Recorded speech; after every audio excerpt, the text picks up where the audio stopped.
Chapter 24. When a man hath taken a wife and married her, and it come to pass that she find no favor in his eyes, because he hath found some uncleanness in her, then let him write her a bill of divorcement, and give it in her hand, and send her out of his house. And when she is departed out of his house, she may go and be another man's wife.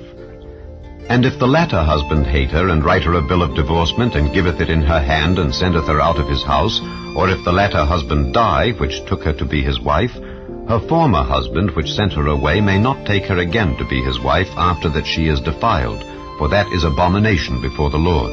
And thou shalt not cause the land to sin, which the Lord thy God giveth thee for an inheritance. When a man hath taken a new wife, he shall not go out to war, neither shall he be charged with any business, but he shall be free at home 1 year, and shall cheer up his wife which he hath taken. No man shall take the nether or the upper millstone to pledge, for he taketh a man's life to pledge. If a man be found stealing any of his brethren of the children of Israel, and maketh merchandise of him, or selleth him, then that thief shall die, and thou shalt put evil away from among you. Take heed in the plague of leprosy, that thou observe diligently, and do according to all that the priests the Levites shall teach you. As I commanded them, so ye shall observe to do.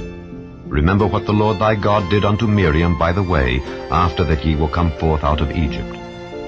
When thou dost lend thy brother anything, thou shalt not go into his house to fetch his pledge. Thou shalt stand abroad, and the man to whom thou dost lend shall bring out the pledge abroad unto thee. And if the man be poor, thou shalt not sleep with his pledge. In any case thou shalt deliver him the pledge again when the sun goeth down, that he may sleep in his own raiment, and bless thee. And it shall be righteousness unto thee before the Lord thy God. Thou shalt not oppress an hired servant that is poor and needy, whether he be of thy brethren or of thy strangers that are in thy land within thy gates.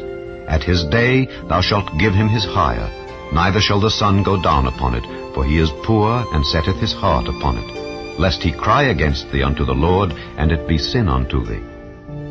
The fathers shall not be put to death for the children, neither shall the children be put to death for the fathers. Every man shall be put to death for his own sin. Thou shalt not pervert the judgment of the stranger, nor of the fatherless, nor take a widow's raiment to pledge. But thou shalt remember that thou wast a bondman in Egypt, and the Lord thy God redeemed thee thence. Therefore I command thee to do this thing. When thou cuttest down thine harvest in thy field, and hast forgot a sheaf in the field, thou shalt not go again to fetch it. It shall be for the stranger, for the fatherless, and for the widow, that the Lord thy God may bless thee in all the work of thine hands. When thou beatest thine olive tree, thou shalt not go over the boughs again. It shall be for the stranger, for the fatherless, and for the widow.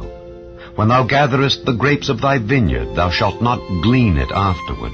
It shall be for the stranger, for the fatherless, and for the widow.